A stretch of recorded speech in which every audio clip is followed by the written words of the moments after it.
मातृभाषा, मातृभाषा को हम समझने का प्रयास करते हैं। इसमें एक शब्द है, दो शब्द मिलके बने हैं, मातृ और भाषा।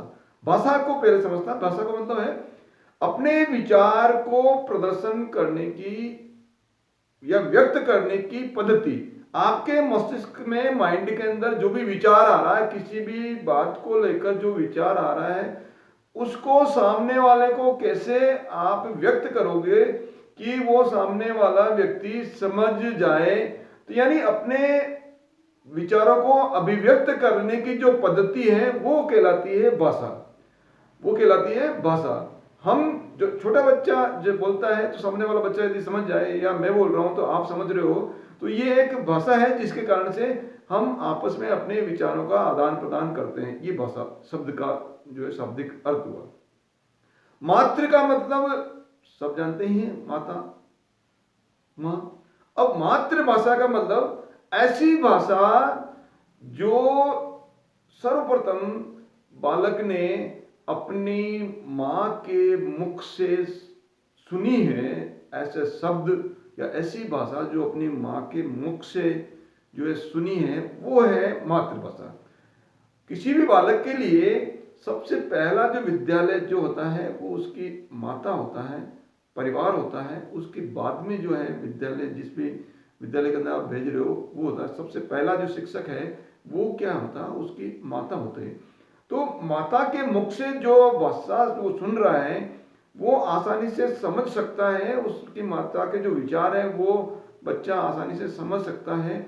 उसके बाद में, माता के बाद में क्या होता है, फिर परिवार के जो लोग बोलते हैं वो सीखता है, वैसा बोलता है। फिर समाज, आसपास में गली मोहल्ले के जो जहाँ वो निवास करता है वहाँ से सीखता है आपस में। तो इस तरह से उसकी जो भाषा है वो बन जाती है। जैसे जिस लय के अंदर जिस शब्द का जैसे बाकी लोग जो बोलते हैं उनका अनुसरण करके वो बच्चा भी जैसे जैसे बड़ा होता है उसके अनुरूप, उनके अनुकूल जो है बोलने का प्रयास करता है।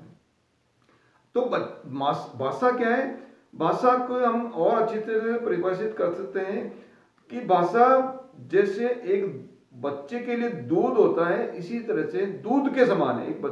किसी बच्चे के लिए दूध जितना इंपॉर्टेंट है, इसी तरह से हमारे लिए भाषा भी उतना इंपॉर्टेंट है। यदि बच्चे को बचपन के अंदर, जब बिल्कुल बच्चा होने के जस्ट बाद में यदि दूध नहीं मिले, एकदम बचपन में दूध नहीं मिले, तो वो बच्चा जो है शारीरिक रूप से, बौद्धिक रूप से स्वस्थ या हष्टपुष्ट नहीं रह सकता है। इसलिए दूध आवश्यक है। इसी तरह से हमको आगे बढ़ने के लिए, राष्ट्र प्रेम के लिए, और जो हमारी जो मातृभाषा है उसका जो है महत्व हमको समझना चाहिए, और उसके महत्व को समझ के उसका आदर सम्मान करते हुए उसका उपयोग करके हमको आगे बढ़ना चाहिए। दूसरी और परिभाषा हम इसको और अच्छी तरह से समझ सकते हैं कि मातृभाषा एक नगर के निवासियों ने आपस में मिलकर नगर बनाया है, एक नगर का निर्माण किया है, जिसके अंदर सबने मिलकर छोटी छोटी जो ईंटें हैं वो लगाई है, पत्थर लगाई है, अपनी मेहनत लगाई है, अपने समय दिया है। तो ये एक इस तरह से नगर बनाकर उन्होंने किया, तो उसके प्रति उनका भाव अलग होगा। जैसे राम मंदिर का निर्माण अभी हुआ, तो राम निर्माण का निर्माण में देश के लगभग कई व्यक्तियों ने, असंख्य व्यक्तियों ने अपना योगदान दिया। अपना जो है, चाहे 10 रुपए दिया है, चाहे 1000 रुपए दिया है, चाहे लाख रुपए दिया है या करोड़ रुपए दिया है, जिनकी जितनी क्षमता थी अपने क्षमतानुसार उन्होंने जो है धन का दान दिया है। इस तरह से धन संग्रह हो पाया और राम मंदिर का निर्माण चल रहा है। तो ये अब जिन्होंने इनके अंदर चाहे 1 रुपए का ही सहयोग दिया है, तो उनके प्रति उनमें राम मंदिर के प्रति जो है बहुत आस्था है। इसी तरह से समाज का जो प्रत्येक व्यक्ति जो अपनी विचार रख के अपना जो भाषा है अपनी बोलता है, इसका मातृभाषा जो होती है वो मातृभाषा का उसके मन के अंदर उतना ही अच्छा भाव होता है। अब मातृभाषा का महत्व क्या है? आप अपने विचार आसानी से जो है, पहले तो यदि किसी विद्यालय के अंदर कोई भी विचार आता है, कोई समझाया जाता है, तो जब सामने वाला अपनी मातृभाषा के अंदर सुनेगा तो वो अच्छी तरह से समझ में आ जाएगा उसको, यानी वो अच्छी तरह से समझ सकता है। कोई भी विद्यार्थी या कोई भी व्यक्ति, उसको यदि उसकी मातृभाषा में समझाया जा रहा है तो वो अच्छी तरह से समझ सकता है। सुनकर उसके कानों से जो भी भाषा जाएगी उसका जो मस्तिष्क है वो अच्छी तरह से समझ सकता है। और जब उसको व्यक्त करने का समय आएगा, जब उसको कहीं व्यक्त करना है, चाहे वो मौखिक रूप से व्यक्त करना हो या चाहे कहीं लिखित रूप में व्यक्त करना हो, तो उसको वो बहुत अच्छी तरह से व्यक्त कर सकता है।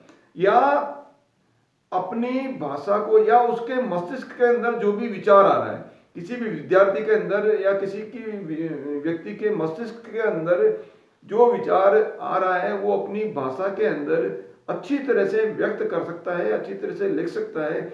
इस तरह से विद्यार्थी यदि अपनी मातृभाषा के अंदर अध्ययन करेगा तो वो क्या होगा, अच्छी तरह से समझ सकता है, अच्छी तरह से वो उसको व्यक्त कर सकता है। और परीक्षा के अंदर जब वो अच्छी तरह से व्यक्त करेगा तो उसका जो परिणाम है वो अच्छा आएगा। उसको रटने की आवश्यकता नहीं है। यदि दूसरी भाषा के अंदर उसको अध्ययन कराया जाए, समझाया जाए, अध्यापन कराया जाए, तो क्या होगा, वो उसको रटेगा। उसको क्या करेगा, रटेगा। वो समझ नहीं पाएगा और रटी हुई चीज जो है समय बीतने के बाद में धीरे धीरे धीरे धीरे धीरे वो भूल जाने की स्थिति होती है और काफी समय निकलने के बाद में वो सारी चीजें जो है मस्तिष्क से गायब हो जाती है वो।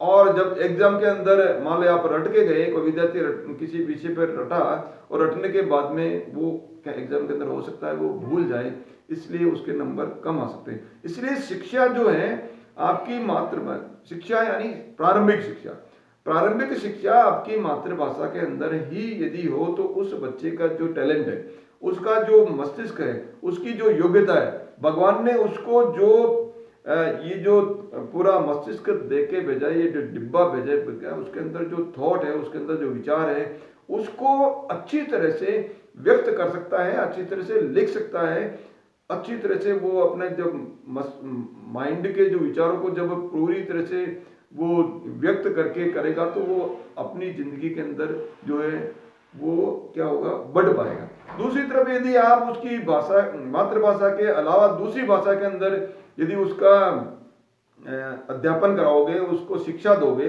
तो क्योंकि अब उसने अपनी मातृभाषा, घर पे तो वो भाषा अलग बोल रहा है और इसके स्कूल के अंदर उसको अलग भाषा के अंदर समझाया जा रहा है, तो वो मातृ घर के ऊपर, क्योंकि ज्यादातर एनवायरमेंट उसका कैसा रहेगा, जिस भाषा के अंदर ज्यादा रहेगा, यदि वो उसी भाषा में समझाया जाए तो वो अच्छी तरह से समझ सकता है, तो वो उसके विचारों का प्रयोग कर सकता है। दूसरी भाषा में उसको पढ़ाकर, मातृभाषा के अलावा यदि दूसरी भाषा में उसको पढ़ाया जा रहा है तो उस बालक का जो है के प्रति अन्याय हो रहा है, क्योंकि वो भगवान ने जो उसको चीज, जो मस्तिष्क देके भेजा है, जो विचार देके भेजा है, उसका पूरा उपयोग नहीं कर पा रहा है। और जब पूरा उपयोग नहीं कर पा रहा है तो उसकी जो क्षमता है उसको वो समझ नहीं पा रहा है, वो बालक उसकी क्षमता को समझ नहीं पा रहा है, और जब समझेगा नहीं तो वो उसका उपयोग नहीं होगा और ये वापस के वापस ही जीवन पर्यंत वापस चली जाएगी। तो प्रारंभिक शिक्षा, प्रारंभिक शिक्षा जो है आपकी आपकी मातृभाषा में ही होना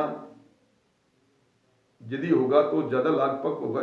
बाकी भाषाओं का आपको ज्ञान होना चाहिए, ज्ञान होना चाहिए। इंग्लिश का है, बाकी और मलयालम है, तेलुगु है, जर्मन है, फ्रेंच है, बाकी सब भाषाएं आप सीखिए, लेकिन अध्ययन, प्रारंभिक शिक्षा कोशिश करें अपनी मातृभाषा के अंदर ही हो। उसके बाद के अंदर आप जो है जैसे भी आपको आवश्यकता पड़ती है उस भाषा का उपयोग कर सकते हैं। अंग्रेजी का जो है स्टेटस सिंबल बना हुआ है आज जो है भारत देश में। अंग्रेज चले गए लेकिन ये एक स्टेटस सिंबल छोड़ गए कि यदि इंग्लिश मीडियम के अंदर, इंग्लिश मीडियम स्कूल में यदि बच्चा पढ़ेगा तो वो बड़ा आदमी बन जाएगा, ऐसा नहीं। इंग्लिश मीडियम में पढ़ने का मतलब है कि वो इंटेलिजेंट है, ऐसा नहीं है कि यदि आप इंग्लिश मीडियम में पढ़ गए तो बहुत इंटेलिजेंट हो गए, ऐसा नहीं। यदि आप सर्वे करो, आप एनालिसिस करो, तो देश के जितने भी आप आईएएस हैं, जो सिविल सर्विसेज है, चाहे केंद्र की हो या किसी राज्य की सिविल सर्विसेज है, उसके अंदर एडमिनिस्ट्रेटिव सर्विसेज के अंदर जो ज़्यादा सिलेक्शन होता है वो ऐसे बच्चों का सिलेक्शन होता है जिनका अध्ययन जो है उन्होंने मातृभाषा के अंदर किया हो। कई ऐसे विद्यार्थी हैं जो गांव गांव से आए और उन्होंने जो अंग्रेजी है वो छठी क्लास के अंदर, छठी जो सरकारी स्कूल्स में 6th क्लास में इंग्लिश जो है चलती थी पहले, और अभी भी काफ़ी राज्यों के अंदर 6th क्लास के अंदर ही अंग्रेजी चलती है। बाकी 5वीं तक जो है वो अपनी आसपास की जो हिंदी या अपनी मातृभाषा के अंदर वो पढ़ते हैं। ऐसे विद्यार्थी छठी के बाद में उन्होंने अंग्रेजी सीखी, लेकिन कई विद्यार्थी ऐसे हैं जो जिन्होंने नर्सरी से इंग्लिश सीखी, और जो छठी से इंग्लिश सीखने वाले विद्यार्थी उन बच्चों से ज़्यादा अच्छी अंग्रेजी सीख ले मतलब बोल लेते हैं, और उनसे ज़्यादा जो है वो बढ़ गए। बड़े बड़े साइंटिस्ट, बड़े बड़े बिजनेसमैन, बड़े बड़े जो एडमिनिस्ट्रेटिव सर्विसेज के, वो जो है अपनी मातृभाषा में अध्ययन करने के बाद में जो है आगे जो है बढ़ पाए।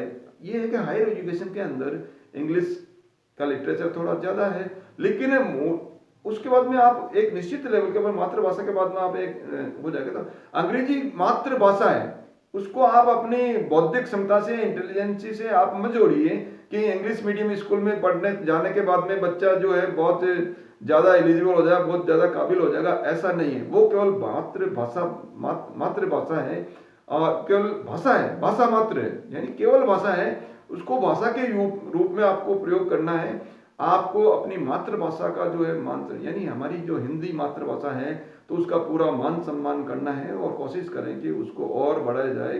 अपने ज़्यादा से ज़्यादा उस कार्यों के अंदर मातृभाषा का प्रयोग करें। आप सभी अपनी मातृभाषा का सम्मान करके आपका जो लेवल है, जो भगवान ने इस मस्तिष्क को, आपके विचारों को जो भेजा, उसको ज़्यादा व्यक्त करके, उसको ज़्यादा उपयोग करके आप ज़िंदगी के अंदर और आगे बढ़ पाएंगे। मेरा इसी शुभकामना के साथ में मेरे वीडियो को आप लाइक कीजिए, शेयर कीजिए, चैनल को सब्सक्राइब कीजिए। बहुत बहुत धन्यवाद।